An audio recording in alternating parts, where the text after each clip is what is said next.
Sa katahimikan ng gabi, naway ang bawat salita ay maging paalala ng habag at gabay ni Allah sa ating buhay. At malugod po naming tinatanggap ang lahat ng nanonood at nakikinig diyan sa may Facebook Live at pati na rin po dito sa may Google Meet at especially sa ating tagapagsalita na si Sheikh Ustad Gerald Soto. At siya po ay isang da'iya na kilala sa kanyang kaalaman at malasakit sa ummah. Hindi na po natin papatagalin ang gabing ito. Ang oras ay atin na pong ibinibigay sa kanya. Ya Sheikh, falyatafaddal mashkuran ma'jura. جزاك الله خيرا يا أخي الفاضل. وإياك أعوذ يا شيخ. بالله من الشيطان الرجيم. بسم الله الرحمن الرحيم. الحمد لله وحده والصلاة والسلام على من لا نبي بعده وأشهد أن لا إله إلا الله يرحم من عباده الرحماء وأشهد أن محمدا عبده ورسوله ما أقلت أرحم منه الغبراء ولا أضلت خيرا منه الخبراء. أما بعد, السلام عليكم ورحمة الله وبركاته. Mga kapatid sa pananampalataya sa Islam, una sa lahat tayo ay magpapasalamat kay Allah subhanahu wa ta'ala sa lahat-lahat ng kanyang mga biyaya na ipinagkaloob sa atin ng Allah subhanahu wa ta'ala, na walang humpay, walang katapusan pagpapasalamat dahil sa mga biyaya na ipinagkaloob sa atin ng Allah subhanahu wa ta'ala. At nababatid ng isa sa atin ng mga biyaya na kung saan ay napakarami na ipinagkaloob sa atin ng Allah subhanahu wa ta'ala. At kabilang sa mga biyayang ito na binigyan tayo ng pagkakataon ng Allah subhanahu wa ta'ala upang makagawa ng isang gawaing kabutihan alang-alang kay Allah subhanahu wa ta'ala. Kaya mga kapatid sa pananampalataya sa Islam, ang paksa po natin ngayong gabi ay patungkol sa karapatan ng mas nakakatanda. Kaya bawat nilalang, bawat nilikha ng Allah subhanahu wa ta'ala ay may karapatan. Pati si Allah subhanahu wa ta'ala ay may karapatan. Pati tayo ay may karapatan sa Allah subhanahu wa ta'ala. Kaya mga kapatid sa pananampalataya sa Islam, katakutan po natin si Allah subhanahu wa ta'ala sa panahon ng kasaganahan at sa panahon ng kahirapan at kaawaan ninyo. O mga kapatid sa pananampalataya ng Islam, ang inyong mga kapatid magulang na mahihina kapagkat sila ay naawa sa kanyang mga alipin na maawain. Waalaikumsalam. Sinabi ni Allah subhanahu wa ta'ala, Ya ayyuhalladhina amanu taqullaha wa aminu bi rasulihi yu'tikum kiflayn min rahmatih. Sinabi ni Allah subhanahu wa ta'ala sa malapit nitong kahulugan, o kayong mga mananampalataya, mangilag kayo, matakot kayo kay Allah subhanahu wa ta'ala at maniwala kayo sa kanyang sugo. Bibigyan niya kayo ng dalawang bahagi mula sa kanyang awa.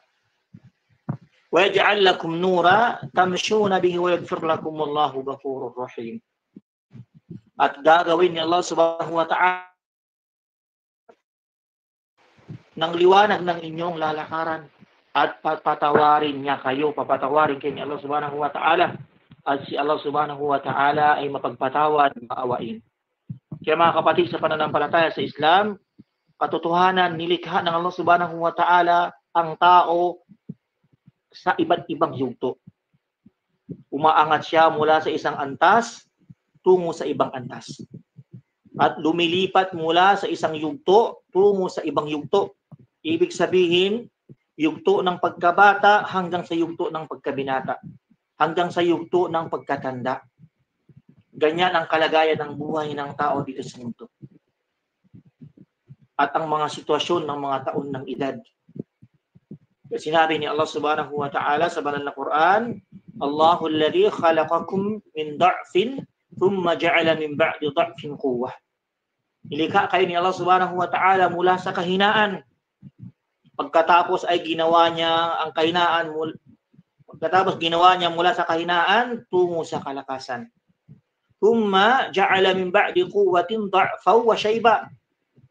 Pagkatapos ay ginawa niya mula sa kalakasan tungo sa kahinaan at katandaan. Yakhluqu ma yasha wa huwal alimul qadir.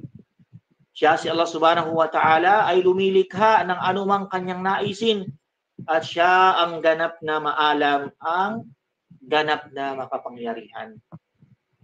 Kaya ang huling yugto ng dinaraanan ng mga tao sa kanyang buhay, yun ay ang yugto ng katandaan. Kung saan humihina ang kanyang mga pisikal na pangangatawan at ang kanyang kaisipan at unti-unting bumababa ang kanyang pandinig. Unting-unti humihina ang kanyang pandinig at ang kanyang paningin. Sa yugtong ito ng kanyang buhay, ang nakakatanda ay nangangailangan ng higit na pag-aalaga. At siya ay nangangailangan ng higit na pag-aaruga. Kaya naman inuutos niya Allah Subhanahu wa Ta'ala ang pagiging mabuti sa mga magulang, pagiging mabuti sa mga nakakatanda, ang pagpapakita ng habag sa kanila, ang pagbibigay pansin sa kanilang mga karapatan, at ang pag-aalaga sa kanilang damdamin, lalo na sa panahon ng kanilang katandaan, sapagkat mas tumitindi ang kanilang pangangailangan at mas humihina sila. Itinamba ni Allah Subhanahu wa Ta'ala pagiging mabuti sa kanila sa kanyang tauhid, at mahigpit niyang nagbabala laban sa pagsuway sa kanila sa pamamagitan ng kanyang matinding pagbabanta. Ano sinabi ni Allah Subhanahu wa Ta'ala? Wa qadha rabbuka alla ta'budu illa iyyahu wa bil walidayni ihsana. At ipinag-utos ng inyong Panginoon na huwag kayong sumamba maliban sa Kanya. Huwag kayong sumamba maliban kay Allah Subhanahu wa Ta'ala. Wa bil walidayni ihsana, at maging mabuti sa inyong mga magulang. Imma yablughanna 'indaka al-kibara ahaduhuma aw kilahuma fala taqul lahumā uff. Kapag ang isa sa kanila o silang dalawa ay umabot na sa katandaan na kasama mo, huwag mo sabihin sa kanila ng salitang kahit na uff o is o salitang nagpapakita ng pagkainis. Wala tanharhuma wa qul lahumā qawlan karīmā. At huwag mo silang sigawan, bagkus sabihin mo sa kanila ang marangal na pananalita, banayad na pananalita. At walang anumang reliyon o pananampalataya ang tunay na kumikilala sa kahalagahan ng pagkakalinga o pag-alaga sa mahihina, sa mga matatanda, at pagpapakita ng malasakit sa matanda kagaya ng pagkilala ng Islam sa kanila. Sapagkat inutos ito mismo ang paggawa ng kabutihan sa lahat ng nilalang sa pangkalahatan, at lalong-lalo na doon sa mga matatanda. Lalong-lalo na doon sa mga matatanda at sa mga mahihina. Sa pamamagitan ng paggalang sa nakakatanda, pagmamahal sa nakakabata, at pag-aaruga sa mga dukha, sa mga miskin, ipinag-utos din ng Islam ang mga karapatan at tungkulin para sa lahat ng tao. Bata man ito o matanda, at isinaalang-alang nito ang kalagayan ng matatanda. At itinakda para sa kanila ang mga karapatang dapat tuparin ng mga Muslim bilang pagkilala sa kanilang mga nagawa, bilang papasalamat din sa mga kabutihang ipinagkaloob nila, bilang paggalang sa yugto ng buhay ng kanilang kinalalagyan ngayon, at bilang ahawa sa kanilang kasalukuyang kalagayan. Kaya mga kapatid, sa pananampalataya sa Islam, kabilang sa pinakadakilang karapatan na itinakda ng Islam para sa mga nakakatanda, na inutos na pangalagaan at igalang at binalaan laban sa pagpapabaya at pagwawalang bahala dito, ay ang paggalang at pagpaparangal sa kanila. Ang pagbibigay dangal sa matatanda at magpapakita ng paggalang sa kanilang harapan at pagiging mahinahon at maawain sa kanila, ito ay mula sa pinakapuso ng mga kagandahang asal ng mga Muslim at kabilang sa pinakapayak na pamantayan ng kabutihang asal ng mga matutuwid na mga mananampalataya. An Anas radhiyallahu anhu qal, mula kay Anas radhiyallahu anhu, kanyang sinabi, jaa shaykhun yuridun Nabiyya sallallahu alaihi wasallam fa'abtala al-qawmu anhu an yuwassi'u lah. Isang matanda na ang lumapit na nais niya makita si Propeta sallallahu alaihi wasallam. Ngunit nag-aatubili ang mga tao na bigyan siya ng maluwag na lugar. Kaya sinabi ni Propeta sallallahu alaihi wasallam, faqala an-nabi sallallahu alaihi wasallam, laysa minna man lam yarham saghirana wa yuwaqqir kabirana. Rawahu at-Tirmidhi. Hindi kabilang sa amin, sinabi ni Propeta sallallahu alaihi wasallam, hindi kabilang sa amin ang sinumang hindi naaawa sa ating mga kabataan, at hindi gumagalang sa ating mga nakakatanda, sa mga nakakatanda. Ito ay sinalaysay ni Tirmidhi. Ibig sabihin, hindi kabilang sa Propeta sallallahu alaihi wasallam, sa pagsunod sa Propeta sallallahu alaihi wasallam, ang sinumang tao ay hindi siya naaawa sa mga kabataan at hindi siya gumagalang, hindi niya ginagalang yung mga matatanda. Ito ay sinalaysay ni Tirmidhi. Napakadakila ng ginawa ng Islam at napakaganda ng mga kabutihan ng batas na pinakadakilang nilalang ng Propeta sallallahu alaihi wasallam, na ito ay nag-uudok at nag-uutos sa pagpaparangal sa mga nakakatanda, pagbibigay galang sa kanila, pagrespeto at pagbibigay pansin sa kanilang kalagayan bilang pagpapahalaga sa kanilang mga nakaraang pagsisikap at bilang habag sa kanilang kasalukuyang kalagayan. At ito ay kabilang sa kanilang mga karapatan at itinakda para sa kanila ng Islam. Pa Abi Musa al-Ash'ari radiyallahu anhu qala, wala kay Abu Musa al-Ash'ari radiyallahu anhu, siya ay nagsabi, sinabi ng sugo niya sallallahu alaihi wasallam, qala Rasulullah sallallahu alaihi wasallam, inna min jalalillahi ikrama lisyaybatil muslim. Rawahu Abu Dawud wa hasanahu al-Hafidh Ibn Hajar. Sinabi ni Propeta sallam, kabilang sa pagpaparangal kay Allah subhanahu wa ta'ala ang pagpaparangal sa isang Muslim na may uban na nakakatanda. Ito ay sinalaysay ni Abu Dawud at ituturing na hasan ni Al-Hafidh Ibn Hajar. Waja'a Abu Bakr radiyallahu anhu bi abihi Abi Quhafah ila Rasulillah sallallahu alaihi wasallam yawm fathi Makkah. Dumating si Abu Bakar radiyallahu anhu at ang kanyang ama na si Abu Quhafah papunta sa sugo ni Allah sallallahu alaihi wasallam, papunta sa Propeta sallallahu alaihi wasallam noong araw ng pagbubukas ng Makkah. Yahmiluhu hatta wada'ahu bayna yaday Rasulullah sallallahu alaihi wasallam. Bitbit niya ito hanggang sa mailagay niya sa harapan ng Propeta sallallahu alaihi wasallam. Bitbit niya ang kanyang ama hanggang sa mailagay ito sa harapan ni Propeta sallallahu alaihi wasallam. Faqala Rasulullah sallallahu alaihi wasallam li Abi Bakrin, sinabi ni Propeta sallallahu alaihi wasallam kay Abu Bakar, law aqrarta ash-shaykha fi baytihi la ataynahu. Rawahu Ahmad wal Hakim wa hasanahu wa hassahahu wa wafaqahu al-Dhahabi. Sinabi ni Propeta sallallahu alaihi wasallam, kung iniwan mo sana ang matandang yan, kung yung matanda sa kanyang bahay o yung tatay na matanda, kami na ang pupunta sa kanya. Ito ay sinalaysay ni Ahmad at ni Al-Hakim na itinuturing na sahih at sinang-ayunan nito ni Al-Dhahabi. Ibig sabihin, sinabi ni Propeta sallallahu alaihi wasallam, kung hindi mo sinama, hindi mo dinala rito ang iyong ama, ang iyong tatay na matanda, ay mismo si Propeta sallallahu alaihi wasallam ang susundo sa kanya. Siya ay pupuntahan siya bilang paggalang, bilang pagbibigay ng halaga sa mga matatanda.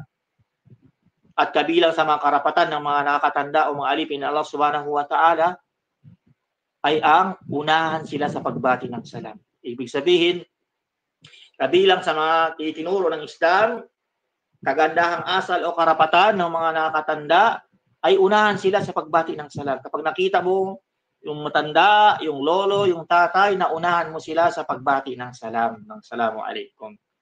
Bigyan daan sila sa pagpasok at paglabas at pati na rin sa pagsasalita. Ibig sabihin, paunahin sila, bigyan sila ng maayos o daan sa kanilang pagpasok at paglabas, pati na rin sa pagsasalita. Pagbibigay ng maluwag na lugar para sa kanila sa mga pagtitipon. At bigyan sila ng maayos o maluwag na lugar kung sakaling may isang pagtitipon sa mga nakakatanda. Pagpapauna sa kanila sa pagkain, sila ay paunahin kung sakaling ay panahon ng kainan na sila ay paunahin yung mga nakakatanda, yung mga matatanda. At iba pa mula sa mga kagandahan ng batas ng Islam at mabuting asal nito. An Abi Hurairah radhiyallahu anhu an Nabi sallallahu alaihi wasallam qala, mula kay Abu Hurairah radhiyallahu anhu mula sa propeta sallam, siya ay nagsabi, yusallimu as-saghiru 'ala al-kabir. Sinabi ni propeta sallallahu alaihi wasallam, ang nakakabata ay bumabati ng salam sa nakakatanda. Ibig sabihin, yung nakakabata, siya ay bumabati, siya ay unang bumati, siyang unang babati doon sa nakakatanda. Wal marru 'alal qa'id, at ang dumaraan ay bumabati ng salam sa nakaupo. Wal qalilu 'alal kabir, 'alal kathir, rawahu al-Bukhari. At ang kaunti ay ang bumabati ng salam sa marami. Ito ay sinalaysay ni Bukhari. وعن ابن عمر رضي الله عنهما عن النبي صلى الله عليه وسلم, mula kay Ibn Umar radiyallahu anhuma na ang propeta sallallahu alaihi wasallam ay nagsabi, arani atasawwaku bisiwakin ay fil manam.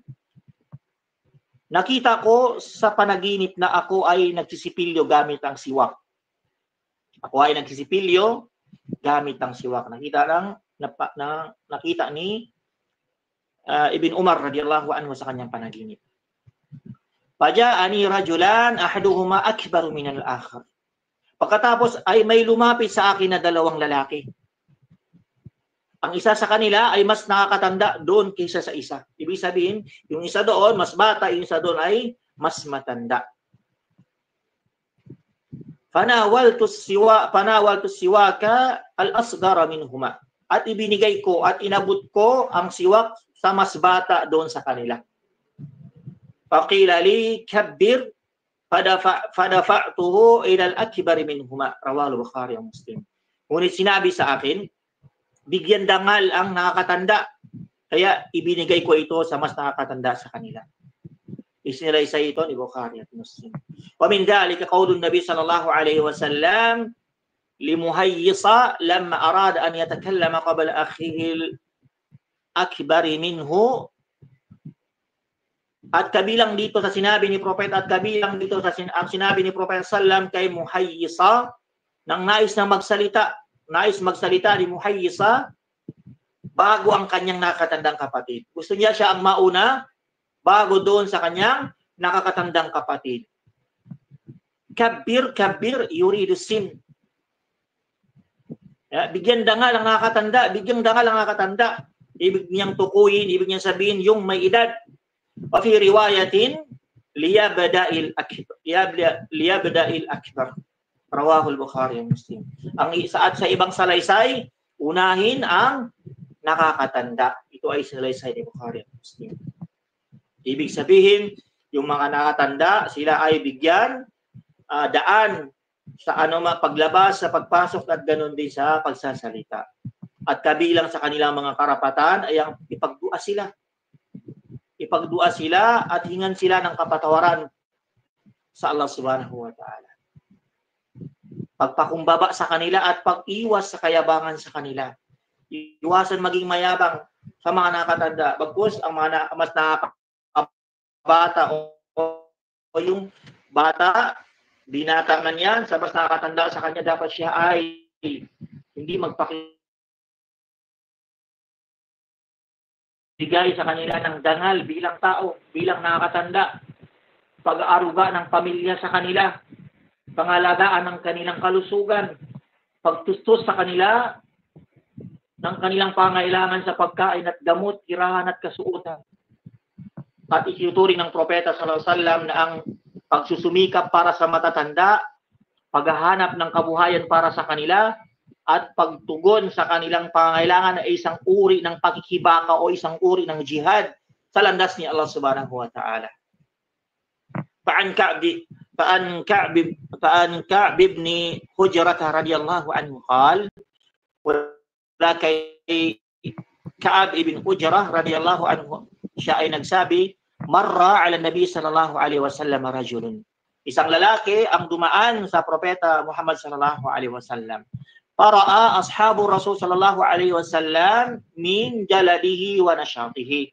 At nakita ng mga sahaba ng Propeta sallallahu alaihi wasallam ang kanyang kasipagan at sigla. Faqalu ya Rasulullah, law kana hada fi sabilillah. Kaya sinabi ng mga sahaba ng Propeta sallam, o sugo ng Allah, o propeta ng Allah, kung sana ay ginawa niya yan sa landas ni Allah. Faqala Rasul sallallahu alaihi wasallam, kaya sinabi ng Propeta Muhammad sallallahu alaihi wasallam, in kana kharaja yas'a ala waladihi sigaran fahuwa fi sabilillah. Kung siya ay lumabas upang magsumika para sa kanyang maliliit na anak, siya ay nasa landas ni Allah subhanahu wa ta'ala. Wa in kana kharaja yas'a ala abawayhi shaykhayn kabirayn fahuwa fi sabilillah. At kung siya ay lumabas upang magsumikap para sa kanyang dalawang matandang magulang, siya ay nasa landas ni Allah subhanahu wa ta'ala. Wa in kana yas'a ala nafsihi yu'iffuha fahuwa fi sabilillah. At kung siya ay lumabas upang magsumikap para sa kanyang sarili, upang mailayo ito sa kasalanan, siya ay nasa landas ni Allah subhanahu wa ta'ala. Wa in kana kharaja riya'an wa mufakharatan fahuwa fi sabilish syaitan, rawahu at-Tabarani wa sahhahu al-Albani. Ngunit kung siya ay lumabas dahil sa pagpapakitang tao, dahil sa riya lamang at pagmamataas, pagmamalaki, siya ay nasa landas ng syaitan. Ito ay sinalaysay ni At-Tabarani at ituring na sahih ni Albani. Mga kapatid sa pananampalataya sa Islam, isinaalang-alang ng batas ng Sharia, batas ng Islam, ang kalagayan ng mga nakakatanda at naaawa sa kanilang kahinaan. At pinagaan para sa kanila ang ilang pagsamba na nagiging mabigat sa kanila. Sa pagsasala, inutusan ng sinumang nag-iimam na pagaanin ng kanyang ang pagdarasal upang ito ay ayon pa rin sa sunna ng Propeta Muhammad sallallahu alaihi wasallam at hindi maging pabigat para sa nakakatandaan, para sa may sakit at para sa may pangangailangan. Paana Abi Hurairah radhiyallahu anhu an Nabi sallallahu alaihi wasallam qala, wala kay Abu Hurairah radhiyallahu anhu ng Propeta Muhammad sallallahu alaihi wasallam ay nagsabi, idza amma ahadukumun nas falyukhaffif. Sinabi ni Propeta Muhammad sallallahu alaihi wasallam, kapag ang isa sa inyo ay nag-imam sa mga tao sa pagsasala, pagaanin niya ang sala. Ibig sabihin kanyang itong paiksian ng kanyang pagbabasa ng surah, ng kanyang pagruruko, ng kanyang pagsujud. Fa inna fihi mus-saghir wal kabir, fa inna fihi mus-saghir wal kabir wal da'if wal marid. Kapag sa kanila ay mayroong bata, may nakakatanda at may mahina at may sakit. Pag idza salla wahdahu falyusalli kayfa yasha, rawahu al-Bukhari wa Muslim wa lafdhulah. Ngunit kapag siya ay nagdarasal ng mag-isa, maari siyang magdasal ayon sa kanyang nais. Ibig sabihin kahit gaano kahaba ang kanyang babasahin o kahit gaano katagal ang kanyang pagruruko at ang kanyang pagsusujud. Ito ay sinalaysay ni Bukhari at Muslim. At sa pag-aayuno naman, inalis sa kanya ang obligasyon ng pag-aayuno kung siya ay walang kakayahan. At ipinag-utos sa kanya ang pagbibigay ng fidya, pagpapakain bilang kapalit nito. At sa Hajj naman, ginawa ng kabilang sa mga kondisyon ng Hajj, ang pagkakaroon ng kakayahan, ng lakas. Sinabi ni Allah subhanahu wa ta'ala sa banal na Quran, walillahi 'alan nasi hajjul baiti man istata'a ilayhi sabila. At tungkulin ng mga tao kay Allah subhanahu wa ta'ala ang pagsasagawa ng Hajj sa Kaaba sa Makkah. Ito yung obligasyon ng mga tao sa Allah subhanahu wa ta'ala ang pagsasagawa ng Hajj sa Kaaba sa Makkah para sa sino mang may kakayahang maglakbay patungo rito. Ibig sabihin, hindi lang sa may kakayahan ng kanyang kayamanan, pati na rin sa may kakayahan sa pisikal na pangangatawan. Ito ay bilang pagpapangal sa mga mas nakakatanda. Wa an Ibn Abbas radhiyallahu anhuma qala, ja'at imra'atun faqalat, wala kay Ibn Abbas radhiyallahu anhu siya ay nagsabi, isang babae ang lumapit at nagsabi, ya Rasulullah, inna faridatallahi ala ibadihi fi hajji adrakat abi shaykhan kabira. Sinabi ng babae na yaon, o sugo ni Allah, o propeta ng Allah, ang obligasyon ng Allah subhanahu wa ta'ala sa kanyang mga alipin na Hajj ay dumating na sa aking ama na isang matandang lalaki. Ibig sabihin, dumating na sa kanyang tatay yung obligasyon na yaon. Subalit ang kanyang tatay ay matanda na. La yathbutu ala rahilah. Afahujju anhu. At hindi niya na kayang manatili sa ibabaw ng hayop o sumakay sa sasakyan na hayop. Kasi sa unang panahon, ang kanilang sasakyan ay sumasakay sila sa kabayo o kaya sa kamelyo. Ibig sabihin, hindi na kaya ng manatili ng matagal doon sa pagsakay patungo doon sa kanyang pag-hajj. Sanabi ng babae, maaari ko ba siyang ipag-hajj? Maaari ko ba siyang ipag-hajj? Qala Rasulullah sallam, na'am, rawahu al-Bukhari wa Muslim. Kaya sinabi ni Propeta Muhammad sallallahu alaihi wasallam, sabi niya, oo. Sabihin ay maaari, ito ay pwede. Ito ay sinalaysay ni Bukhari at Muslim. Mga kapatid, sa pananampalataya sa Islam, tunay ng ang pagtanda at ang pag-abot ng katandaan hindi isang kapinsalaan, hindi isang kapintasan at hindi rin ito kakulangan. Ito ay isang yugto ng buhay na kung saan ang taong nakarating dito ay nangangailangan ng sinumang titingin sa kanyang mga nakaraang pagsisikap upang pasalamatan siya. At iingatan ng kanyang damdamin at kalagayan sa kasalukuyang upang siya ay pahalagahan. Kaya't ang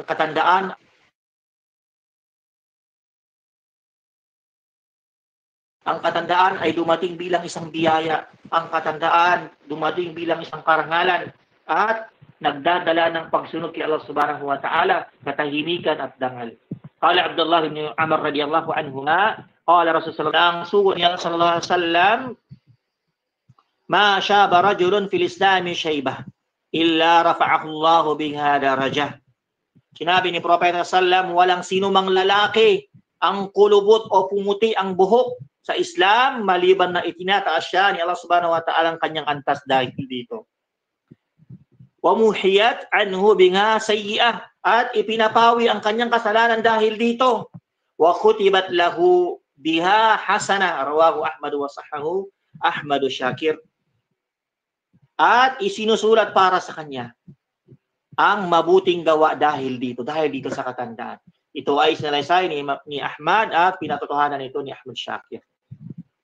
Qala al-Asma'i, sinabi ni Asma'i, dakhala Sulaiman ibn Abdul Malik Masjid Dimashq fara'a shaykhan kabira. Sinabi ni Al-Asma'i, pumasok si Sulaiman ibn Abdul Malik sa masjid ng Damascus. At nakita niya ang isang matandang lalaki. Faqala lahu, ya shaykh, ayasurruka an tamut? Sinabi ni Sulaiman doon sa matanda, o Sheikh, ikinalulugod mo ba na ikaw ay mamatay? Qala, la wallahi. Sinabi ng matanda, hindi, sumpaman ito kay Allah Subhanahu wa Ta'ala. Qala, walima, waqad balagta fi sinni ma ara. Sinabi ni Sulaiman, bakit sabi na hindi? Gayong narating mo na ang edad na nakikita ko. Qala, dhahaba ash-shababu wa sharruhu wa ja'a al-kibaru wa khairuhu. Sinabi ng matanda, lumipas na ang kabataan at ang mga kasamaan nito. At dumating ang katandaan at ang kabutihan nito. Fa idza qa'adtu dzakartullahi wa idza kumtu hamidtullahi. Sinabi ng matanda, kaya kapag ako ay naupo, naalala ko si Allah Subhanahu wa Ta'ala. At kapag ako ay tumayo, pinupuri ko si Allah Subhanahu wa Ta'ala. Pauhibbu an tadumali hatani alhalatan. Kaya gusto kong manatili sa akin ng dalawang kalagayang ito. At sila, mga kapatid, sa pananampalataya sa Islam, ay biyaya sa mga tahanan. Liwanag ng mga tahanan. Dangal at karangalan ng tahanan. Paani Ibn Abbas radiyallahu anhuma qala, qala Rasul sallallahu alaihi wasallam, mula kay Ibn Abbas radiyallahu anhuma, kanyang sinabi ni Propeta Muhammad sallallahu alaihi wasallam, al-barakatu ma'a akabirukum. Al-barakatu ma'a akabirukum. Ang pagpapala o ang baraka ay nasa inyong matatanda. Rawahu Tabarani fi Aswat Ibn Hibban wal Hakim wa sahahu wafaqahu adh-Dhahabi. Ito ay sinalaysay ni Al-Tabarani sa Al-Aswad, Ibn Hibban, at ni Al-Hakim, at ituring itong sahih. At sumang-ayon dito si Al-Dhahabi. At ang sino man sa kanila, mga nakatanda na matatag sa pagsunod kay Allah subhanahu wa ta'ala at malayo sa paggawa ng mga kasalanan, siya ang may pinakamainam na buhay at kabilang sa pinakamaraming nagdadala ng kabutihan at kabaitan. An Abi Hurairah radhiyallahu anhu qala Rasul sallallahu alaihi wasallam, mula kay Abu Hurairah radhiyallahu anhu kanyang sinabi ng propeta Muhammad sallallahu alaihi wasallam, ala unabbiukum bi khairikum, nais ba ninyong ipaalam ko o ibalita ko sa inyo kung sino ang pinakamabubuti sa inyo? Sinabi ni propeta Muhammad sallallahu alaihi wasallam, qalu na'am ya Rasulullah. Sinabi ng mga sahabak, o sugo ni Allah, o Rasulullah. Qala khiyarukum atwalukum a'mara wa ahsanukum a'mala. Rawahu Ahmad wa sahhahu Ahmad Shakir. Sinabi niya, ang pinakamabubuti sa inyo ay yung pinakamatagal ang kanyang buhay, yung pinakamahabang kanyang buhay, at ang pinakamaayos ang kanyang gawa. Ito ay sinalaysay ni Ahmad, ay tuturing na sahih ni Ahmad Shakir.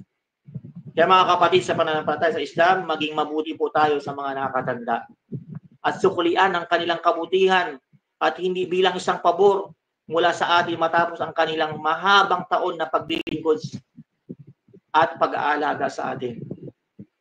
At hindi kabilang sa tunay na kabutihan ang iwan sila sa mga bahay ampunan o tahanan ng matatanda. Pagkus ito ay kabilang sa pagiging suwail sa magulang, isang kahihiyan, kapintasan at kasiraang dangal. Ito rin isang uri ng pagkalimot, isang uri ng paglimot at pagkakaila sa kabutihan ng ginawa nila. At hindi ito nararapat na isang taong may tunay na dangal at kabutihan. Kaya igalang natin sila at ingatan ang kanilang damdamin sapagkat ang magandang salita ay nagpapagaan ng kanilang puso. Ang tapat ng ngiti ay nakakabawas ng kanilang mga sugat. Ang banayad na haplos ay nagbibigay ng kasiyahan sa kanila. At ang pagpapakita ng malasakit ay nagpapataboy ng kanilang mga dalamhati. Sila ay nawalan ng kanilang mga ama at ina. At marami sa kanilang mga kaibigan, kapatid na lalaki at babae. Kaya't ang kanilang mga puso ay sugatan. At ang kanilang mga kaluluwa ay punong-puno ng dalamhati. Minsan sila ay humihiga, ngunit hindi sila makakatulog. At kung minsan ay tinatago nila ang kanilang mga luha sa likod ng kanilang mga ngiti. Kaya kaawaan natin sila, mga kapatid, mga anak at mga apo. Sapagkat ang Allah subhanahu wa ta'ala ay naaawa lamang sa kanyang mga alipin na maawain.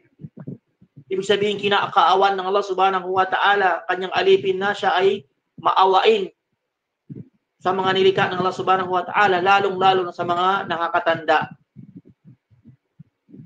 Maging kapalit kayo ng nawala sa kanila at mag-ingat nang huwag silang saktan sa salita man ito o sa gawa o kahit sa kilos. Kapag ginawa ninyo ito, kayo ay bibigyan ng gantimpala at kaligayahan. Sapagkat darating ang panahon na tayo ay magiging katulad din nila kung papahabain ng Allah subhanahu wa ta'ala ang ating buhay. At gaya ng inyong ginagawa, ganon din ang igaganti sa inyo sapagkat ang gantimpala ay ayon sa gawa ng isang tao. Kaya kapayapaan para sa matatanda at kapayapaan para sa mga nagmamalasakit at subhanahu wa ta'ala mabubuting gawa. At pagsamasamahin tayo sa paraiso ng Allah subhanahu wa ta'ala tulad ng pagsama-sama natin ngayon.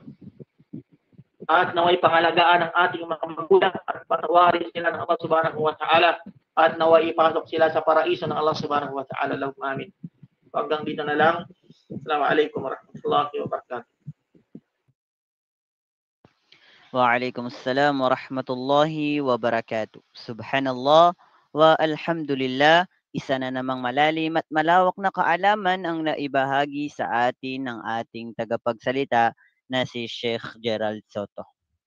At alam po naman natin at nakasanayan naman natin na siya po ay hindi tumatanggap ng mga katanungan mula sa inyo.